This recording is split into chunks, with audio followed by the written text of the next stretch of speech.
আজ আমরা আসছি মহাভারত কিছু তথ্যের পরের অংশে।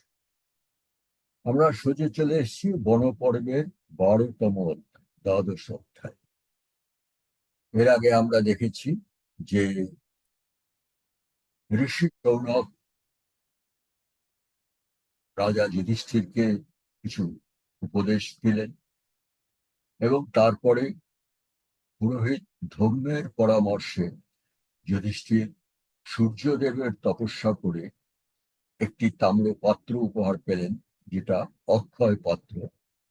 এবং সেই পাত্রের সূর্যদেবী বলে গেছেন যে যতক্ষণ না দ্রৌপদী নিজে খাবেন ততক্ষণ সেই পাত্রে রান্না করা কোনো খাদ্য শেষ হবে না। এটা একটা অক্ষয় পাত্র।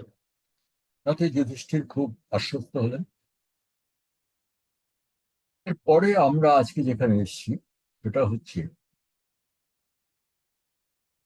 আমরা আজ যেখানে আছি সেটা হচ্ছে রাজা যুধিষ্ঠির তার বনবাসের এই প্রথম কয়েকদিনের ঘটনা। তারা তখন কাম্যক বনে আছেন। ওদিকে এই যে পাশা খেলায় সর্বস্ব খুইয়ে পাণ্ডবরা কাম্যক বনে আশ্রয় নিয়েছেন, এটা শুনে ভগবান শ্রীকৃষ্ণ কিছু রাজাদের সঙ্গে নিয়ে, যেমন ভোজ বংশের রাজা, বৃষ্ণি বংশের রাজা, বৃষ্ণি বংশ মানে আমাদের ভগবান শ্রীকৃষ্ণের নিজের বংশ, অন্ধক বংশের অনেক রাজাদের সঙ্গে নিয়ে, এবং পাঞ্চাল রাজকুমার ধৃষ্টদ্যুম্ন মানে দ্রৌপদীর ভাই, চেদিরাজ ধৃষ্টকেতু এবং কৈকেয় রাজকুমারগণ, এদের নিয়ে স্বয়ং শ্রীকৃষ্ণ কাম্যক বনে এসে হাজির হলেন। এবং সেখানে তিনি যুধিষ্ঠিরের মুখে এই পাশা খেলার, দ্রৌপদীর লাঞ্ছনা, এই সমস্ত বৃত্তান্ত শুনলেন। শোনার পরে দেখা গেল ভগবান শ্রীকৃষ্ণের, ওনার চোখ মুখ দিয়ে যেন প্রলয়ের আগুন বেরোচ্ছে। উনি মহাক্রোধান্বিত হয়ে উঠলেন। মহাক্রোধান্বিত হয়ে তখন ভগবান শ্রীকৃষ্ণ ঘোষণা করলেন, দুর্যোধনস্য কর্ণস্য শকুনেস্য দুরাত্মর দুঃশাসন চতুর্থানং ভূমি পশ্যতি শোণিতম।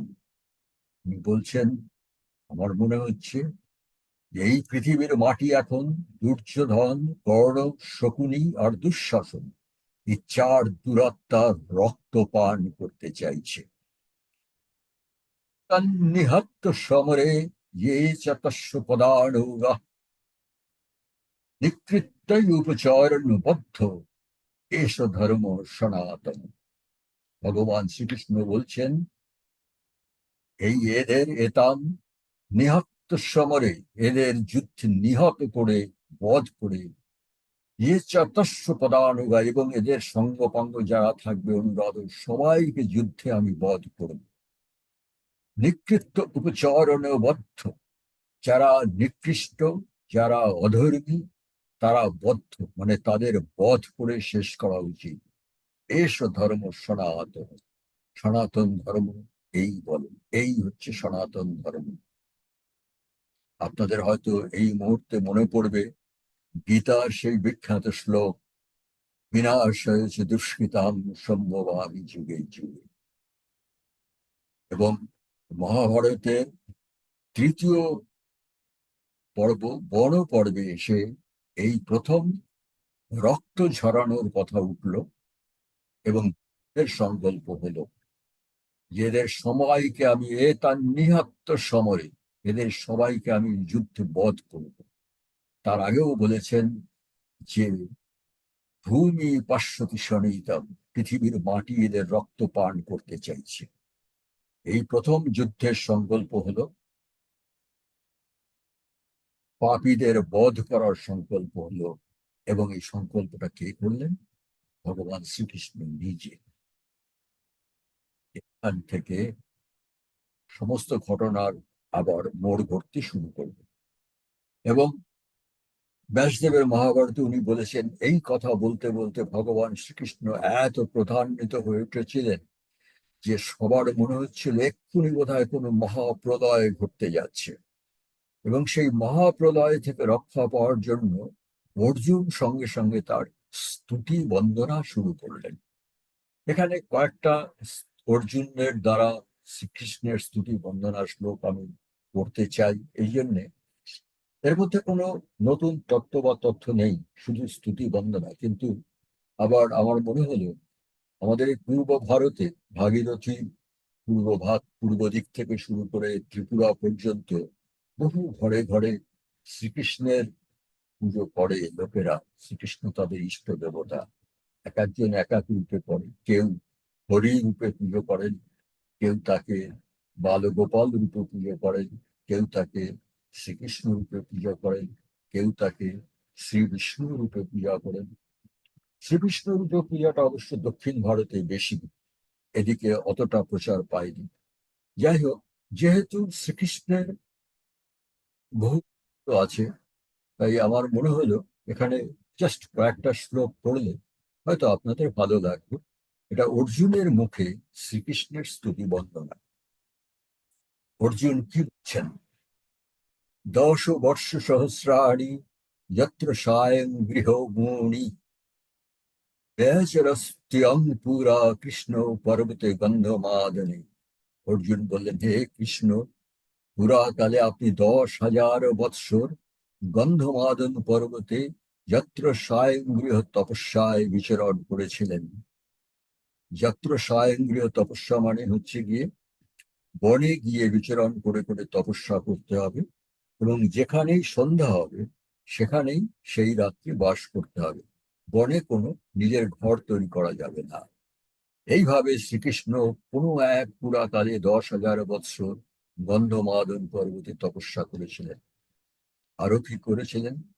10 বর্ষ সহস্রাণি 10 বর্ষ শতানি চ পুষ্করস্য কৃষ্ণ তপমোপক্ষয়ন পুরা।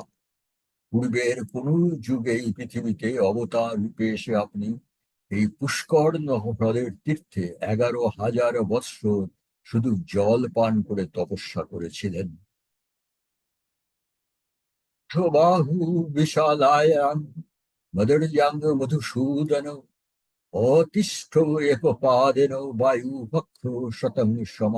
হে মধুসূদন, আপনি 100 বৎসর বদ্রিকাশ্রমে বিশাল বাহু ঊর্ধ্বে তুলে এক পায়ে দাঁড়িয়ে শুধু বায়ু ভক্ষণ করে তপস্যা করেছিলেন। ক্ষেত্রজ্ঞ সর্বভূতানাম আদিয়ন্ত চ কেশব। হে কেশব, ক্ষেত্রজ্ঞ, আপনি সবার উৎস, আপনার থেকেই আমরা সবাই এসেছি। সর্বভূতানাম আদি অন্ত, আপনি সর্বভূতের আদি অন্ত কেশব। নিধানং তপসাং কৃষ্ণ যজ্ঞস্ত্বং চ সনাতন। আপনি নিয়তি, আপনি তপস্যা, আপনি যজ্ঞ, আপনি সনাতন পুরুষ। শতং নারায়ণ ভূত্তা হরিরাশি পরন্তপ ব্রহ্মা সোমস্য সূর্যস্য ধর্ম ধাতা যময়নল। হে পরম তপ, আপনি এই সৃষ্টির প্রথমে নারায়ণ রূপে শ্রীহরি রূপে আবির্ভূত হয়েছিলেন। আপনি ব্রহ্মা, আপনি চন্দ্র, আপনি সূর্য, আপনি ধর্ম, আপনি ধারণ কর্তা, আপনি যম, আপনি অগ্নি। বায়ু বৈশ্রাবণ রুদ্র কালং খং পৃথিবী দিশ অজঃ চরাচর গুরু স্রষ্টাতম পুরুষোত্তম।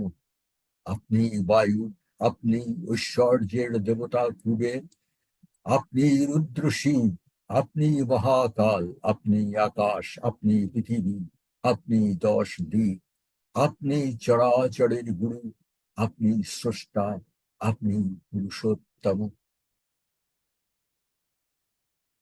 অদিতেরপি পুত্রত্বমেত্য যাদব নন্দন তং বিষ্ণুরীতি খ্যাত ইন্দ্রাদবরজ বিহু। হে যদুনন্দন, আপনি অদিতির পুত্র, আপনি ইন্দ্রের কনিষ্ঠ ভ্রাতা, আপনি শ্রী বিষ্ণু রূপে পূজিত। শিশুর্ভূত্যা দিবংখং চ পৃথিবীং চ পরন্তপ ত্রিভিঃ বিক্রমণৈ কৃষ্ণ ক্রান্তবান তেজসা।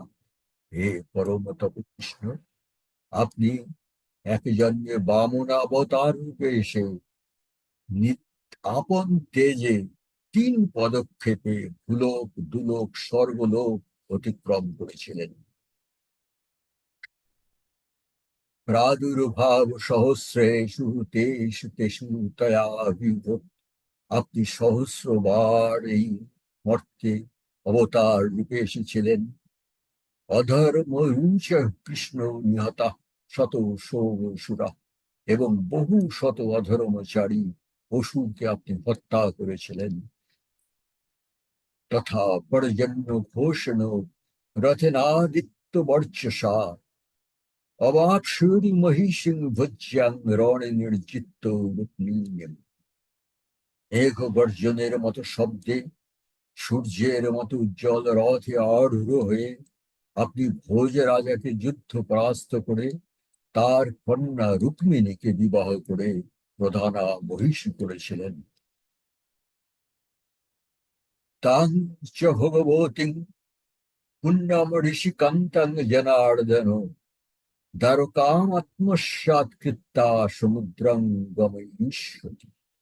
হে জনার্দন, আপনি অন্তে ঋষিগণের প্রিয় সমৃদ্ধ এই পূর্ণ দ্বারকা নগরীকে অন্তে আত্মসাৎ করে সমুদ্রে নিমজ্জিত করে দেবেন।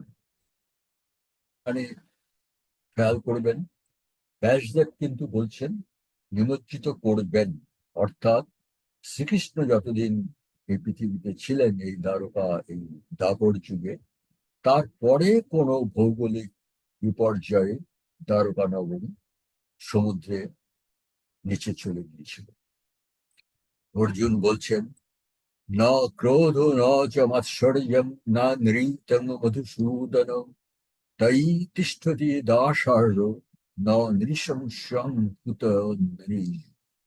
হে মধুসূদন, আপনি ক্রোধহীন, আপনি মাৎসর্যহীন, আপনি মিথ্যাহীন, আপনি আমাদের সর্বস্ব দাতা। আপনার মধ্যে নৃশংসতা নেই, আপনার মধ্যে কপটতাও নেই। আশীনং চেত্ত মধ্যে তাং দীপ্যমানং সতেজসা। আপনি যখন কোনো উপাসনা গৃহে, কোনো মন্দিরে কোথাও আপনি আসেন, তখন আপনি সবার মধ্যে উজ্জ্বলতম তেজস্বী মধ্যমণি। আগম্য ঋষয় স্বর্গে যাচন্ত ভয় মচ্যুত। ঋষিরা আপনার কাছেই ভয় পেলে অভয় প্রার্থনা করতে আসে। তারপরে যুগান্তে সর্বভূতানি সংক্ষিপ্ত মধুসূদন আত্মনৈবাত্মসাৎকৃত্যা জগদাসী পরন্তপ। হে মধুসূদন, কল্পের শেষে কল্পান্তরে সমস্ত প্রাণী ও এই জড় জগৎ, এই সমস্ত জগৎ সংহার করে আপনি নিজের মধ্যেই ধারণ করেন। আত্মনৈবা আত্মসাৎ, আপনি নিজের মধ্যে আত্মসাৎ করেন, তখন জগতে আর কোথাও কিছু থাকে না। এবং তারপরে আপনি কি করেন? আবার যখন কল্প আরম্ভ হয়, তখন আপনি কি করেন? যুগাদৌ তব বর্ষ্ণেয় নাগি পদ্মাদ জায়ত ব্রহ্মাচরাচর গুরু নিষেধং সকলং জগৎ। আবার কল্পারম্ভে আপনারই নাভিপদ্ম থেকে চরাচর গুরু ব্রহ্মার উৎপত্তি হয়েছিল, যে ব্রহ্মা যিনি পরে এই জগৎ সৃষ্টি করলেন। তং হন্তমুদ্যত ঘোর দানব মধুকৈটভ তার ব্যতিক্রমং দৃষ্টবা ক্রুদ্ধস্য ভবত হয়। কিন্তু ব্রহ্মার উৎপত্তির পরেই মধু কৈটভ নামে 2 ভয়ঙ্কর দানবের উৎপত্ত হল। হে শ্রীহরি, তাদের অত্যাচার দেখে আপনি ক্রুদ্ধ হয়ে উঠেছিলেন। তার ফলে কি হলো? ললাটাজ্জাত বন শম্ভু শূলপাণি স্ত্রীলোচন ইত্থং তাবপি দেবেশৌ তৎশরীর সমুদ্র। আপনি এত ক্রুদ্ধ হয়েছিলেন মধু কৈটবকে দেখে, তখন আপনারই ললাট থেকে ত্রিশূলধারী ত্রিলোচন ভগবান শম্ভুর উৎপত্তি হয়েছিল। তাই ব্রহ্মা আর শিব আপনারই দেহ থেকে উদ্ভূত। মানে অর্জুন ভগবান শ্রীকৃষ্ণের যে স্তুতি বন্দনা করেছিলেন তার অল্প কটা শ্লোক আমি আপনাদের পড়ে শোনালাম। আপনাদের হয়তো ভালো লাগলো, আমারও ভালো লেগেছে। অর্জুনের স্তুতি বন্দনার পরে শ্রীকৃষ্ণের ক্রোধ কিছুটা শান্ত হলো। তখন তিনি অর্জুনকে কি বললেন, এখানে অর্জুন আর শ্রীকৃষ্ণের পরিষ্কার হয়েছে, যেটা মহাভারতে বা অন্যান্য জায়গায় বিভিন্ন ভাবে লেখা আছে। এই দুটো শ্লোক পড়লেই বোঝা যাবে এই দুজনের মধ্যে সম্বন্ধটা কি। এবারে বাসুদেব ও বাজ, বাসুদেব শ্রীকৃষ্ণ নিজেই বলছেন, ময়ৈব তং তবৈবাহং যে মদিয়াস্তবৈব তে। শ্রীকৃষ্ণ বললেন, হে অর্জুন, তুমি আমার আর আমিও তোমার, আর যা কিছু আছে সবই তোমার। তারপরে বললেন, যস্ত্বাং দেষ্টি সমাং দেষ্টি, তোমাকে যে হিংসা করে সে আমাকেই হিংসা করে। যস্ত্যামনু সমাম, আর যে তোমার বন্ধু সে আমারও বন্ধু। এর পরের শ্লোকে ভগবান শ্রীকৃষ্ণ আসল সম্বন্ধটা বললেন, নরহত্যামোষি দুর্ধর্ষ হৃদ নারায়ণ হেয়, কালে লোকমিমং প্রাপ্ত নর নারায়ণ বাণায় ঋষি। হে দুর্ধর্ষ বীর অর্জুন, তুমি নারায়ণ শ্রী অর্জুন, আমরা দুই নরনারায়ণ ঋষি এই মর্তে জন্মগ্রহণ করেছি। এই কথাটা আপনারা যারা একটু বেদ পুরাণ, আপনারা অনেকেই হয়তো বিভিন্ন জায়গায় দেখেছেন যে বহু বহু কল্প আগে জগতের সৃষ্টির শুরুতে নর এবং নারায়ণ নামে দুই ঋষি ছিলেন। তারা পরে ব্রহ্মপদ প্রাপ্ত হয়ে ব্রহ্মলোকে তাদের অবস্থান হয়েছে। এই দুইজন নর এবং নারায়ণ, যা থেকে বাংলায় নরনারায়ণ শব্দটা এসছে, এই দুইজন অল্পে যুগে যুগে মানুষের গর্ভে জন্মগ্রহণ করেছিলেন এবং তারা নানা পাপীদের ধ্বংস করেছিলেন। এইখানে শ্রীকৃষ্ণ অর্জুনকে মনে করিয়ে দিচ্ছেন যে, অর্জুন, তুমি আসলে সেই নর ঋষি, আর আমি আসলে নারায়ণ ঋষি।